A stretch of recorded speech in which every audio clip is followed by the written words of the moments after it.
to look at that very well is if there is a commensurate if there is a commensurate return to somehow deferring the collection of the excise tax. What will be very simple? The government needs the money. Mahirap ang gobyerno sa pondo ngayon. The government needs the money. Pero kung talagang nakikita naman, ano naman yan eh. Pag sinabi mo, tanggalin natin yung excise tax o bawasan natin yung excise tax, ano yung magiging effect? Doon talaga bang worth it ba na mawala yung pondo o yung income ng gobyerno? Kasi mas magiging maganda na ang effect sa ekonomiya and makabawi tayo. So we have to study that. It's still a cost-benefit analysis. It's not simple, but that's what we will have to do. But of course, that will be one of the areas that will be under intense study in the first few weeks, because we really have to see our fiscal policy, how we handle it, and we have to be more analytical in the way that we impose new taxes or withdraw old taxes or amend the tax structure to see that there will be as I said, a commensurate advantage perhaps in another part of the economy, but kailangan meron naman talagang may balances.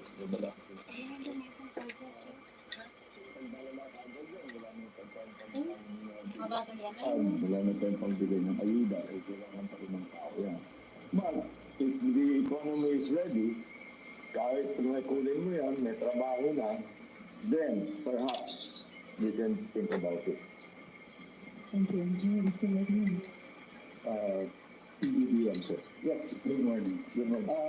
Our debt stands at 13 trillion right now. May pinropose po ang Department of Finance na fiscal consolidation plan that entails measures for revenue generation para matagin ang pagkakita na ito. It includes deferment of personal income tax reduction, limiting VAT exemptions, and excise tax. Where do you stand on these tax measures? I think that's an examination we really have to undertake. I mean, just for what I hear from legal practitioners, we have to codify our tax. Kasi yung tax natin, it has evolved over many administrations. And what I will try to apply is that there will be hindi lang yung kuha tayo dito sa syntax, kuha tayo dito sa oil, kuha tayo dito sa housing, kuha tayo dito sa cooperative. Hindi, kailangan talaga may plano tayo. So gagawin natin yung plano natin, and the fiscal policy is going to follow that. Now, in my discussions with our legislators yesterday, we are trying to create some fiscal space so that to reduce the load on ordinary citizens, and maybe move the load up, the tax load up, and there are also distribution of wealth implications to that, which are very, very important. It's one of the areas that I think we have to work on very, very hard.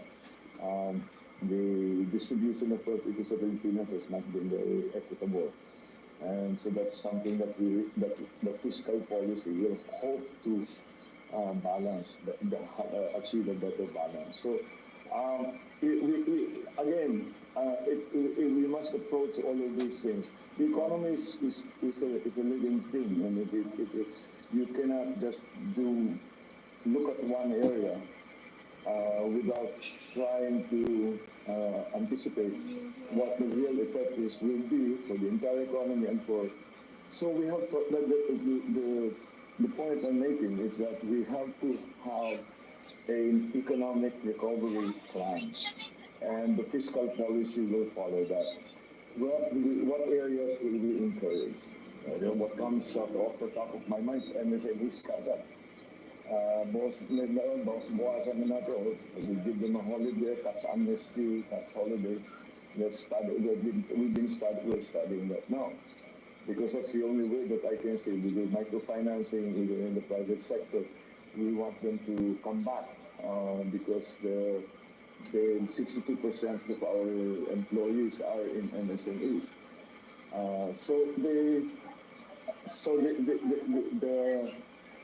The agriculture also na yung ating ayuda, the fertilizer that we buy, yung urea, is petroleum-based in terms of pricing, and it's imported.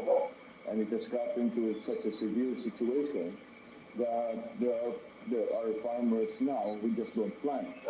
Kasi if urea is at 2,000 pesos, hindi naman kami kikita eh. So, na lang. We'll do something else. Mangingisda lang kami, we'll do something else. And that doesn't bode well for our plans for developing agriculture. So, whatever fiscal policy is going to be, whatever changes in fiscal policy that we are going to undertake, it will have to come, we have to examine it very, we have to think it through properly. So, yung mga pabigla-bigla na tinataas, binababa, hindi natin magagawa yun dahil kung gawin natin yan, it will, if there are too many moving parts, you cannot anticipate what will happen. So, you have to be careful and many variables, move the variables one by one. Huwag nang sasabay-sabay kasi then you don't know what's happening. We just follow, I guess, the scientific method. So, my approach with the fiscal policy, first is to codify it, to make it simpler, to make it more understandable, number one. Secondly, is to reduce as much of the tax collections from those who are suffering from the pandemic, or the effects of the pandemic. That means MSMEs, agricultural sector, transport, yung mga ganun. So, mabawasan natin. Let's hope we can raise funds in another area and use it there. So, then again, very important to me is the distribution of wealth issues. So, that will be also be the thinking that will obtain when we talk about fiscal policy. So, it's difficult for me at this point. I'm trying to answer your question, but it's difficult for me to answer your question because I cannot talk about specifics because they will all be part of a larger economic plan. Of course, but the general principle that we will apply is to give opportunities to those that have suffered, maybe by lightening the tax liabilities that they are required to pay. But again, we have to see what the effect will be for the rest of the economy, for other sectors of the economy. So, yes, the fiscal policy is going to be monetary policy is also another to mention. Monetary policy is also, I was just watching the news before I came here, marami na talaga ng tataas ang interest rates around the country. So, this is what we were talking with the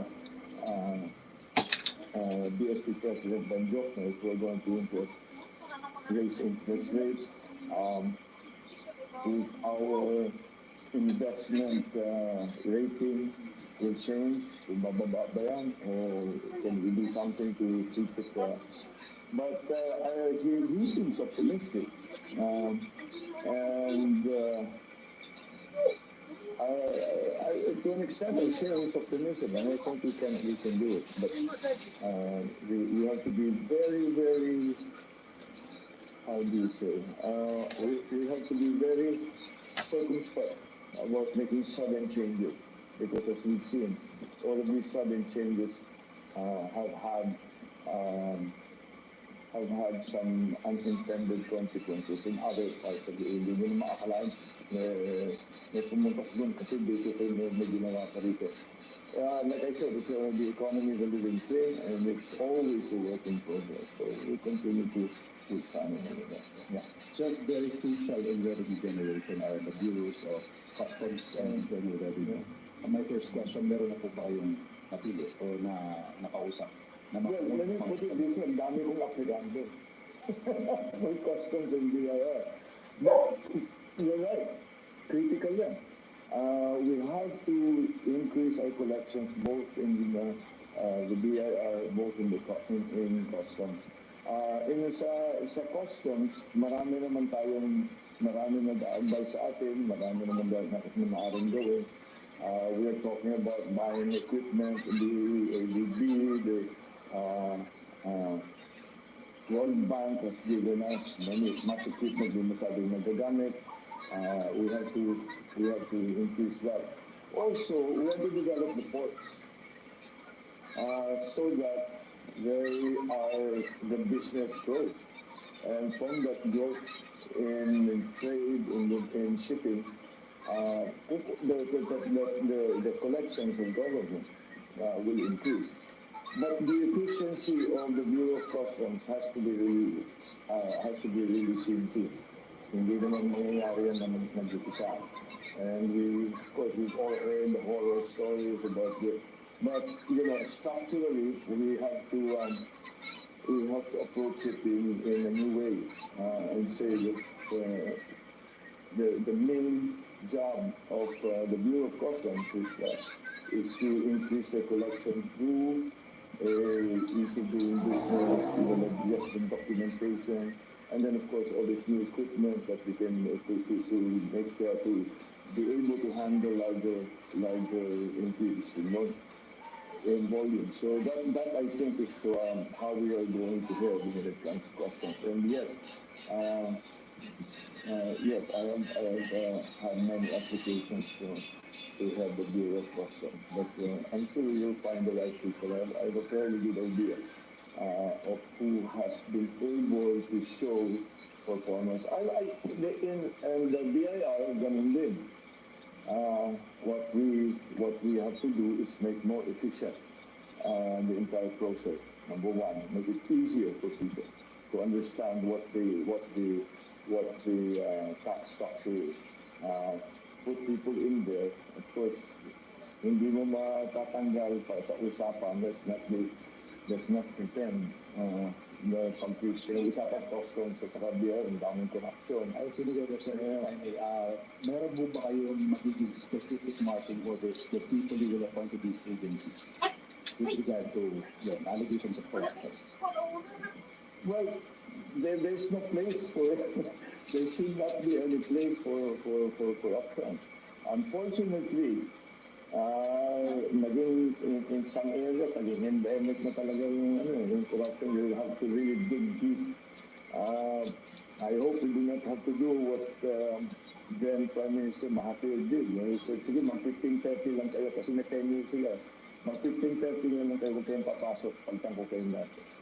I hope we don't have to go that far, but I'm willing to. This is too important. Otherwise, it just doesn't work. Corruption,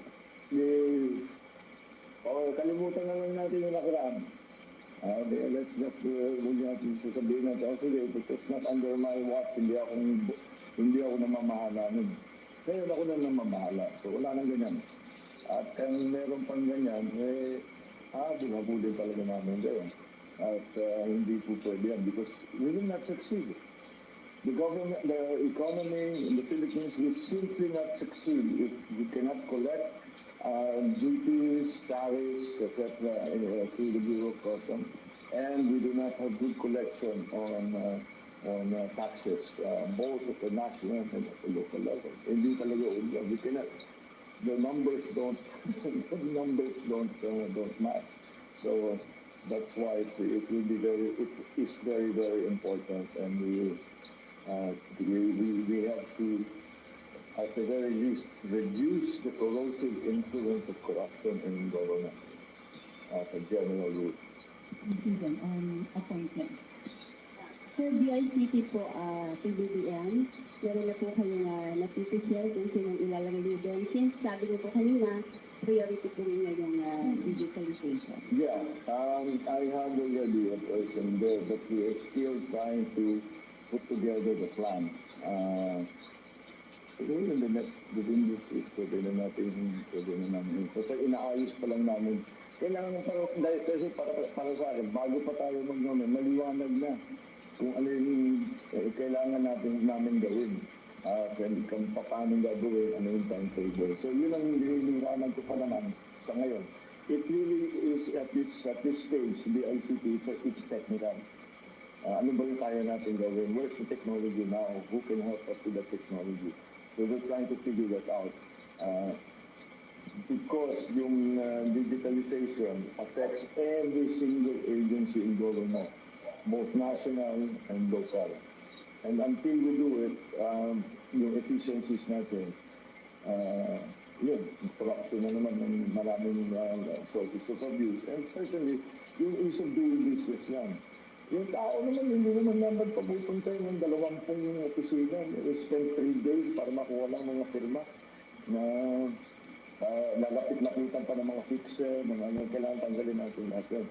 So, and digitalization will be key to achieve that. So, let us lay out first between ourselves, and then I will explain to you soon what the role the BICT is expected to play and how it will do it, and who will be in that department. Doon lang po sa yung pinaka-concern ng ating mga mamamayan, yung napabalita na po na ibababa sa 20 pesos ang kada kilo ng bigas. That's the aspiration. Paano po natin yung gagawin? Ibubuhay natin yung value chain na pinag-uusapan ko sa ano. Kausap ko na yung mga ibang trader. Baka pwede natin i-hold ng ilang buwan yung presyo na yun. I think we'll be able to do it as a first step. But in the long term, we really have to fix our value chain. That's the only way. Ngayon, ang nagiging problema, one of the problems that is popping up in agriculture, yung edad ng ating mga magsasaka. I'm sure you've all seen the statistics, it's 56, 57, whatever. But that's not the good number, that's too high a number. And unfortunately, ang mga farmer mismo nagsasabi sa kanilang mga anak, magfarming, ang hirap ng buhay nito. Mag-aral na lang kayo, magtrabaho kayo sa kusina. Kaya kami naghihirap dito para hindi nyo na kailangan gawin ito. And that's why young people are not coming into agriculture. Now, how do we change that? We must employ new technologies. It has to be industrial farming. It has to be, ang dami naman bago. Especially with the advent of global warming. Nakita niyo ba itong taon na ito? Naintindihan niyo ba yung weather? Kung kailan yung yung tag-araw, kailan yung tag-ulan. Sinasabi ng pag-asa sa atin, tag-araw ngayon, pero panay naman ang ulan. Sinasabi nila, tag-ulan na, hindi naman umuulan. So, talagang masyado nang magulo. That's why we need high-tech solutions. And that will bring younger people in. Because we're not talking anymore about traditional farming only. Of course, we still have to put seeds into the ground. You know? But marami ng bagong technologies that are developed by younger people. And so they can get involved in agriculture again. Like I said, COVID changed everything. We cannot depend on the old system. We cannot depend on what we on business as usual. That would be a disaster. The pre-pandemic world is never coming back. That is a hard truth that we all have to accept. And what's coming is something that we don't quite know yet. But it's beginning to show what that will be. So in terms of agriculture, we have to move with the times, and we have to be very open to new strategies, new technologies, new techniques. Not only in the actual technical part of agriculture, but also in the organization of our agricultural community and our agricultural sector. So, yeah, that's something that we have to deal with. So, the aspiration is 20 pesos. I don't know. I think if we work very hard at it, baka maabot natin yun. Oh boy. Pag nabuo yung ating tinatawag na value chain, we have to do research and development. Marami naman tayo magaling. We have to do research and development, find the new varieties, find the new techniques. With the price of fertilizer getting so high, ano mga alternatives natin, organic, etc. And how do we mass produce that? In the dozen. And then we have to bring all these new technologies to the farmer, and we have to teach them what is new, how to best take advantage of all of the things that we have discovered. We have to find new ways of production. And agriculture lang, pinag-uusapan, hindi lang bigas yan, hindi lang crops yan, fisheries yan at saka livestock. So lahat yan kailangan natin tignan. And in mind, we should always keep in mind there must be sufficient food supply. Kailangan na sapat ng bigas, kasi yan ang ating meron. We have to also look at protein. Siyempre, livestock, fisheries. Hindi lang naman iisa yan. So, that has to be developed. Now, the good thing about that is that for the Philippines, we don't have to reinvent the wheel. Marami naman tayong pupuntahan na magpatuloy tayo. Ang masakit lang dyan is these are the people that studied in your PLD. Na ngayon pupunta na paano ba yung pinakamaganda? Yan yung mga nasa Illinois, nasa field rice. Bumalik na, umuwi na, and they're making a success of agriculture. But yeah, whatever it takes, we will do. Thank you, Ms. Eden. Do you give me more questions on appointments? You can go to the president. Appointments lang, sir. Balikan ko lang. Sige. Magkakaroon ba ng Special Assistant TV President na position? And who will take my field? Well, that actually is an existing position already. Special assistant, yes. Yes, I suppose we can already, we'll ask Congressman Anton Magdameo to fill that position. Yeah, because it's very sensitive and very important in the sense that we have worked on each other since he was a child. Hindi na ako child nun. But since he was young.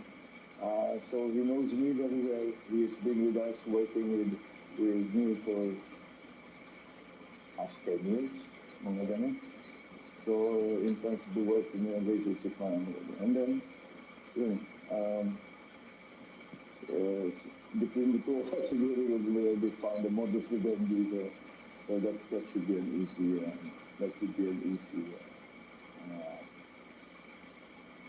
easy position for him to pick up on. Sir, May insulin ko kaya, ba't alam mo?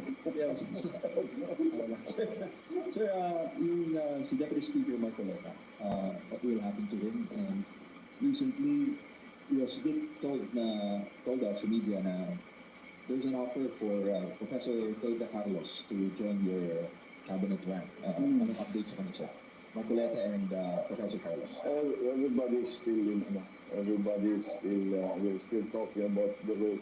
Because ang approach ko naman sa lahat na nare-recommenda o napupunta sa akin is first of all, where do you feel, marami naman nagsasabi kahit saan, basta ilagay mo ako kahit saan.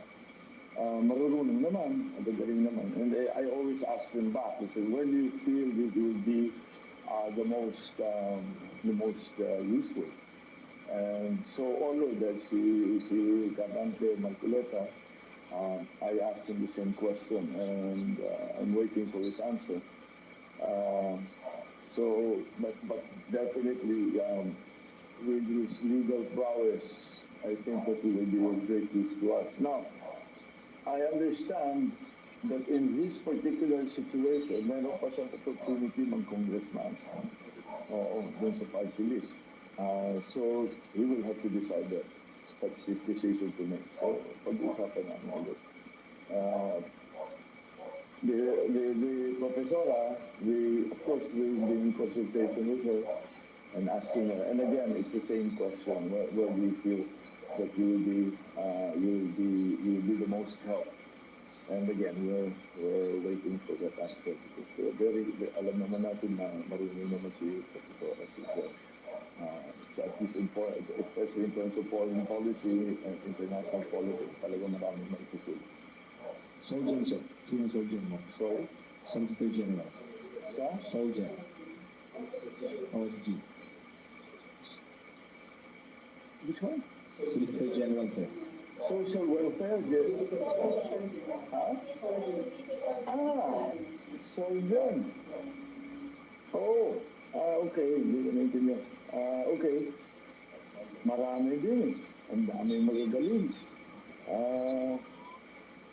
We are lucky in that marami nga na who are some of the legal luminaries have expressed their willingness to join the government, and that's one of the offices that we're talking about. That's going to be very important. I'll talk to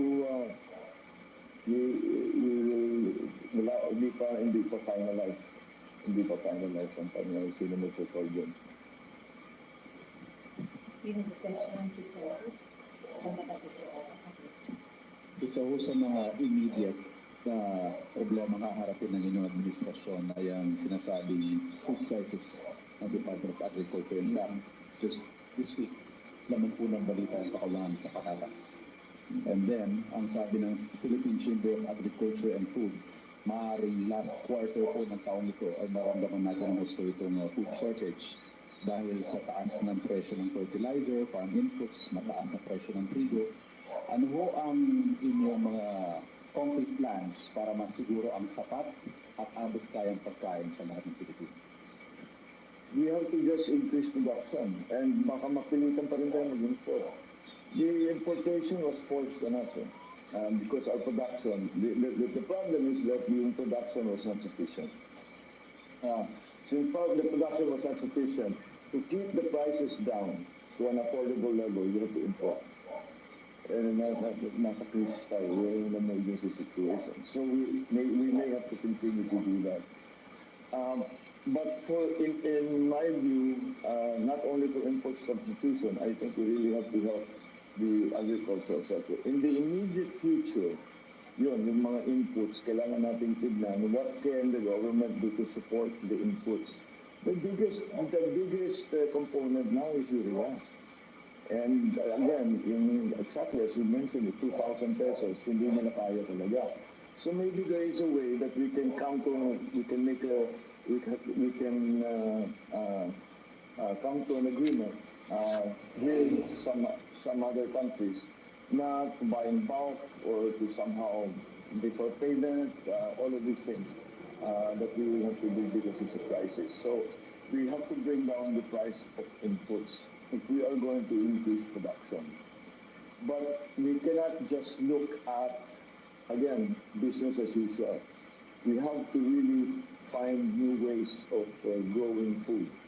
We have to find new ways of, for the livestock, we have to find new ways of fisheries, both coastal and inland. There are many opportunities there. So I think that's something that we must pursue. But again, as I told you, in the immediate future, we have to support the farmers, and the problems with the inputs now, we cannot change immediately. But immediately, what we can do, as I said, is to find sourcing of the inputs. But again, we have to import. I mean, it hurts to say it. It hurts to think it. But we are in the emergency. Nakabayaan talagang country. May pondo po ba tayo para sa pag-aangkat? Sa Pag-aangkat? I think we'll be able to do it. Hindi naging maliit na bagay yung gera sa Ukraine. Because dun tayo, hindi yung wheat na sinasabi, hindi problema yung para sa tinapay, yung wheat sa fields. Yun ang nagiging problema natin. So these are events that are completely beyond our control. So we have to find other ways. So can we import somewhere else? Can we make an arrangement somewhere else? Like we did with oil in the 70s. Na kinausap natin yung mga oil producers. Yung sinabi natin, bigyan nyo naman kami ng magandang option. And maybe we will have to do that in the meantime for the agricultural inputs. Pero kailangan talagang paspasan lahat ng mga research and development, lahat ng yung sistema ng pautang. I think that's one of the areas that we really want to look at. Unfortunately, Land Bank has converted itself not into an agricultural bank anymore. It really operates as a commercial bank. So maybe we can